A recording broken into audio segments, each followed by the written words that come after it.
मैंने कहा ना आपसे कि एक दिन आप अपने पिताजी के दफ्तर में चले जाओ और उनको 8-10 घंटे काम करते हुए देख लो कि किस तरह से उनका बॉस उनको बात-बात पे डाँटता रहता है और वो घर आपके आपसे इस बारे में कभी बात नहीं करते हैं।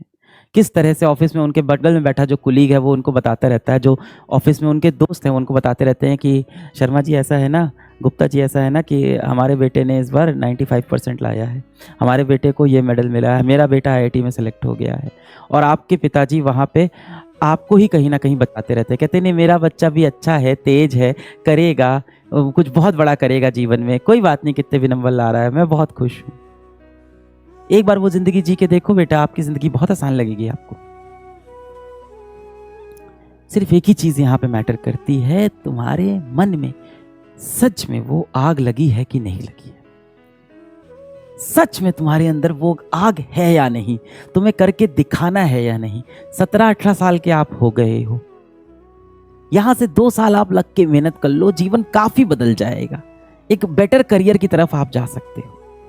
मैं आपसे बार-बार कहता हूँ कि ये जो बचे हुए आपके 1.5 साल है, मैं मान लेता हूँ जो 15 महीने हैं, या तो इन आप 15 महीने में बेटा आप बहुत मेहनत कर लो, या तो आप अगले 4 साल इसके बाद जो आने वाले हैं, वो किसी एक एवरेज से कॉलेज में बिताने के लिए तैयार हो जाओ। 2 में से एक चीज़ चुन लो कि अगले 4 साल किसी एवरेज कॉलेज में जाना है, उसके बाद अगले 1-2 साल कोई एवरेज जॉब करनी है, एवरेज नौकरी करनी है, या अगले 15 मेहनत करके एक एडवांटेज आपको लाइफ में ले लेना है। मैं ये नहीं कह रहा कि सक्सेस की गारंटी है। सोच लो, सच में आग लगी है कि नहीं आपके अंदर?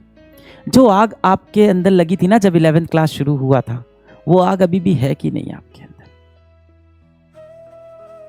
और आपको बहुत से लोग इस समय ऐसे दिख रहे होंगे जिन्होंने 11th क्लास की शुरुआत में, आपके बहुत से दोस्त ऐसे होंगे जो 11th क्लास की शुरुआत में आपके पास आए होंगे कि ये वाली कोचिंग चलेंगे, अच्छे से तैयारी करेंगे, ये देखो इनका मॉड्यूल है, ये देखो इनका ब्रोशर है, यहाँ बहुत अच्छी तैयारी होगी भाई, हम लोग चलेंगे, खूब पढ़ेंगे, ग्रुप स्टडी करेंगे, ऐसा करेंगे, वैसा करेंगे।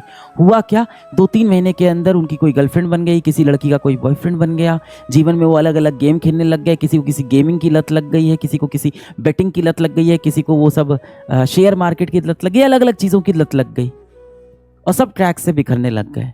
और सब अभी भी आपसे मिलते हैं तो झूठा आश्वासन आपको देते हैं कि हो जाएगा ना, कर तो रहे हैं यार, कितना मुश्किल है ये जीवन, कोशिश तो मैं कर रहा हूँ।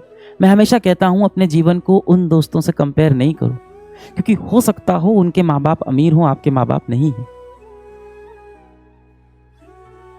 इस तरह के जो दोस्त हैं, जो जीवन को बहुत अच्छे से जी रहे हैं, बहुत मजे से जी रहे हैं, जो इतनी पढ़ाई नहीं कर रहे हैं, इतना श्रम नहीं कर रहे हैं, जिन दोस्तों के साथ आपने साथ में सपने देखे थे कि हम सब आईआईटी निकालेंगे, उसमें से कई दोस्त होंगे अब जीवन में जो अय्याशी करने लगे, खुशी मनाने लगे, मजे करने लगे, अपने पाथ से भटक गए, क्योंकि हो सकता हो बेटा उनके माँ बाप के पास पैसे हों, उनके माँ बाप अमीर हों, आपके माँ बाप नहीं हैं। आपके माँ बाप बहुत मुश्किल से आपको यहाँ तक लेके आए, इस बात को आप समझो। बहुत कठिन परिस्थितियों में, कठिन हालातों में, बहुत जलालत सहकर, समाज के ताने सुन के आपको पाल के यहाँ तक वो लेके आए हैं। आपका जीवन उनके जैसा नहीं है, बाकी दोस्तों जैसा। आपका जीवन अलग है। आपके जीवन में कठिनाई ज़्यादा है, हो सकता हो गरीबी भी ज़्यादा हो। मैं आज अपने जीवन में ये कहता हूँ कि मैं खुश नसीब था कि मैं कहीं न कहीं आर्थिक रूप से गरीब परिवार में था, जिसके वजह से मेरे अंदर ये आग थी कि मुझे कुछ बड़ा करना है। भारत का मिसाइल मैन कौन है? भारत रत्न जिनको सल्यूट करना चाहिए, एपीजे अब्दुल कलाम। अखबार बेचने से लेके अखबार के पहले पेज पे अपनी फोटो आई है उनकी। From selling newspaper to getting his photo printed on the first page of national newspaper, APJ Abdul Kalam. आसान थोड़ी ना रहा होगा ये सफर, संघर्ष भरा रहा होगा।